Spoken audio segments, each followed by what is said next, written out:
Money Mondays, Melody Hobson. Melody is president of Ariel Investments, a Chicago-based money management firm that serves individual investors and retirement plans through its no-load mutual funds and separate accounts. Additionally, she's a regular financial contributor and analyst for CBS News and CBS.com. And you can find her on Twitter and Instagram at Melody Hobson. And every Monday on the Tom Joyner Morning Show with Money Mondays. Good morning, Melody.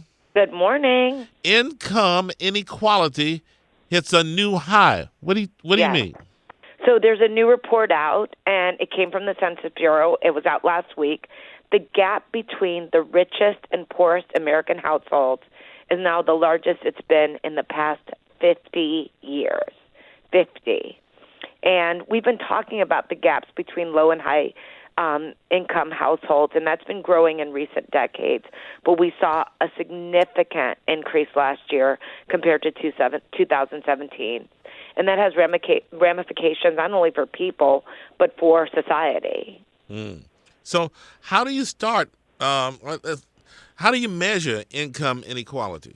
There's actually something called the Gini Index. It's a measure of inequality. That's the name of it, Gini. And it is a scale that goes from 0, and 0 assumes everyone is exactly equal, and it goes up to 1. 1 assumes the whole country's income is earned by a single person.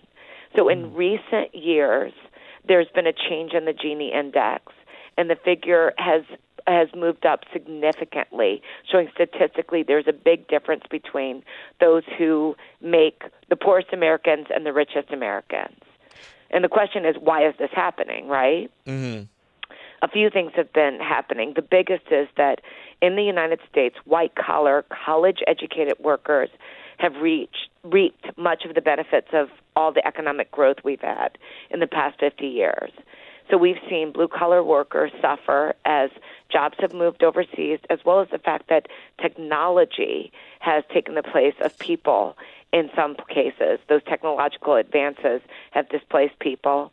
The second thing we've seen is labor unions decline. They don't have the membership roles that they had if you look back decades ago. And last but not least, we've seen our tax policy change, and that's reduced the burden on top earners and top businesses. And so that creates even more income inequality. So jobs, labor unions, tax policy, those things are contributing to this income inequality. So it's like the haves and the have-nots. But that's always, but why is it a big deal now? Well, the thing is, it's a big deal. It's always a big deal because income inequality dampens economic growth, meaning everyone in society gets less. The overall pie gets smaller. Secondly, you have less social mobility. So it shortchanges children from poorer backgrounds, and it reduces their ability to move up. I mean, I think of myself as a part of the American dream, growing up with not a lot and having the opportunity to get a good education. Education gets affected for children from the bottom 40% of households. They don't get the same educational opportunities. As a result, they earn less, and they reap less benefits from their participation in the economy as a whole. And last but not least, when you have people with lower incomes, they spend less, and consumer spending is 2/3 of the gross domestic product. It's a big part of our economy.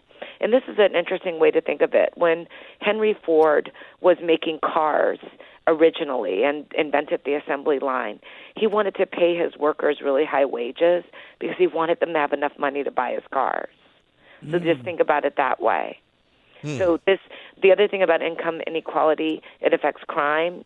Communities become less stable, and they end up with lower trust in our public institutions. It's very destabilizing overall. It's not just about everyone, having a fair shot. The haves and the have-nots. Economic inequality. All right. Well, one way you can also deal with it, minimum wage helps. And so we're seeing that increase opportunities for people, and that's where you're seeing poverty go down around the country. And the good news is the census also showed that same report, the median income in the United States hit a record last year. Poverty fell in 14 states and in Puerto Rico. So things are improving. It's just the gap is not narrowing.